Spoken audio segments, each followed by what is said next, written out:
Back in Seabrook, Texas, my name is Leela Cruz and I am 27 years old. Life in our small coastal town is usually peaceful. The salty breeze feels invigorating as it dances through my long black hair. Being of mixed Filipino heritage, I take pride in my roots, which often draw people to me. I work at a local coffee shop, creating lattes that have become some of the best in town, serving tourists and locals alike. My days often blur together in a comforting routine, but something deeper inside me craved connection and excitement. That is what led me to the Badoo dating app that fateful October day in 2024. I was hoping to find someone who understood my background and aspirations, someone that I could share my life with. I thought my luck had changed when I matched with a young woman, whom I will call Jay. She seemed perfect. Charming and articulate, Jay told me she was a nursing student. Her profile was filled with vibrant photographs, her laughing at a coffee shop, her studying late at night, and her volunteering at a local shelter. We chatted day in and day out, sharing our lives as if we were old friends. Slowly, my feelings for her deepened. She started sending me intimate messages, and I felt myself drawn into a fantasy of love and affection that I thought was real. As weeks passed, our conversations flowed smoothly, filled with sweet nothings. She painted vivid pictures of her future career as a nurse, motivated by her desire to help others. I admired her ambition, and I started to believe I was falling in love. But amidst the excitement and tenderness, something nagged at my chest, whispering that all might not be as it seemed. I wanted to trust Jay, but there were subtle signs that lingered in the corners of my mind. My instincts screamed that something was off, yet I brushed them aside to indulge in the bliss of our connection. The illusion began to shatter in late January 2025 when I discovered something disturbing. I had been browsing through Jay's social media and stumbled upon a picture that made my heart sink. She appeared in it, but it was obvious that she was not alone. In the photo, she stood next to a man, fully cozy with her arm wrapped around his. A sinking feeling washed over me, and as I dug deeper, it became evident that Jay had a boyfriend, completely shattering the trust I had built. The reality of my faith in her twisted into disbelief and anger. The next messages I received from her felt scripted, each word reeking of deception.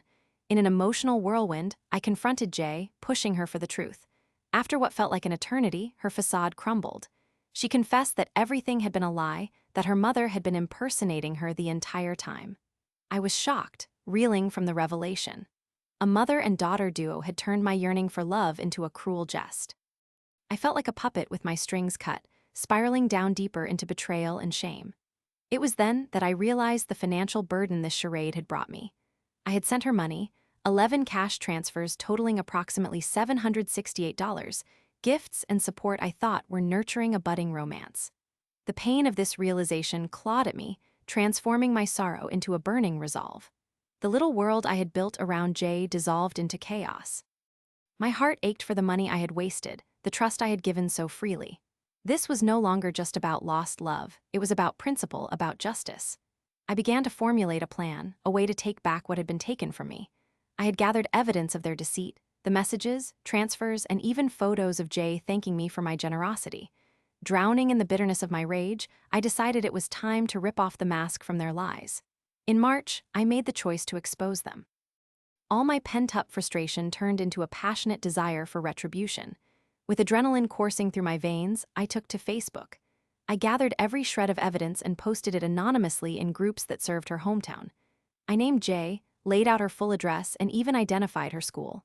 I shared screenshots of our chats, photos, testimonials, everything I had.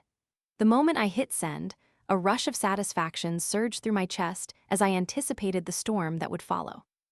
Within hours, my post took off, accumulating hundreds of likes and shares. The storm I had unleashed was breathtaking. The once safe bubble around Jay was punctured. People from her hometown began commenting and sharing their stories about her. News that she had deceived an innocent woman spread like wildfire. I reveled in my own little victory. Yet, little did I know how far-reaching the consequences of my actions would become. Jay's mother, who had woven this elaborate web of lies, became embroiled in the chaos. Allegations spiraled out of control. Rumors about the mother and daughter duo were spreading faster than I could have imagined. Jay's former friend, whom I will call M, reached out to me furious and spiteful, probing for details about Jay's deception. I saw an opportunity. Rather than block her, I played the game. I fed her bits and pieces, and she was eager to join my crusade. I persuaded Em to share my original post with her friends, promising mutual satisfaction. Soon, my post danced across Facebook, shared over 600 times. The reach was astounding, with one of the videos gaining an astonishing 16,000 views. Suddenly, everyone in her hometown knew about her ploy.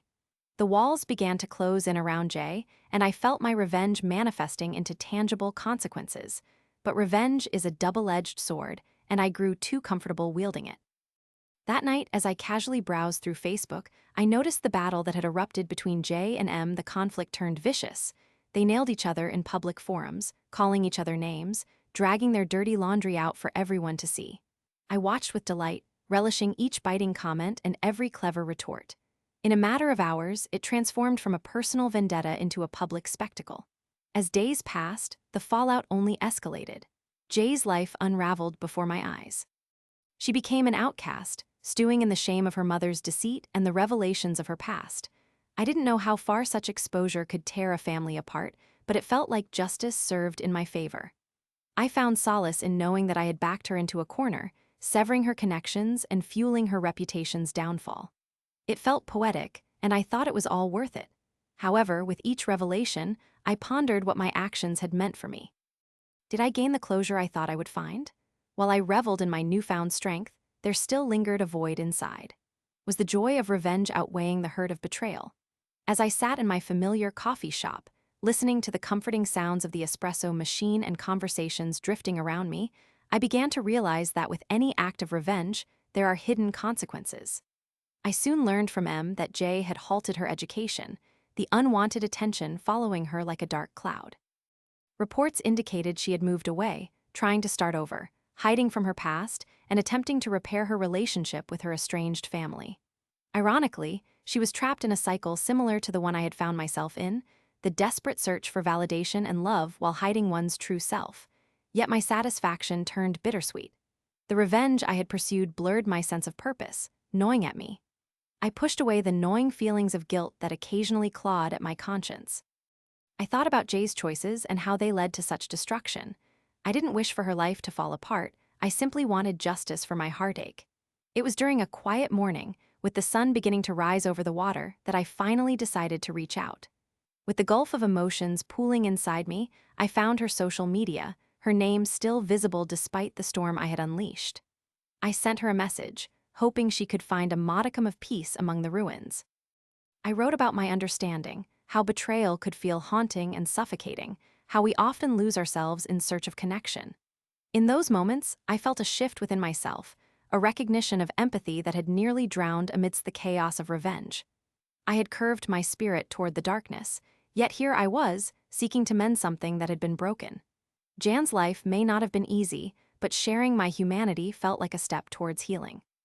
I hoped she could find her way back, just as I was trying to navigate my own. In the end, while the web of revenge may have provided a fulfilling moment of triumph, I realized that true strength lies in understanding, forgiveness, and perhaps most importantly, the introspection of our own actions. If Jay and I had both been seeking something genuine, perhaps we could have found common ground. I turned away from the past, knowing my actions had ripple effects far beyond what I had intended. Though Jay became a memory, I had learned valuable lessons that would shape who I was moving forward, ready to embrace a world full of possibilities, radiating hope over resentment.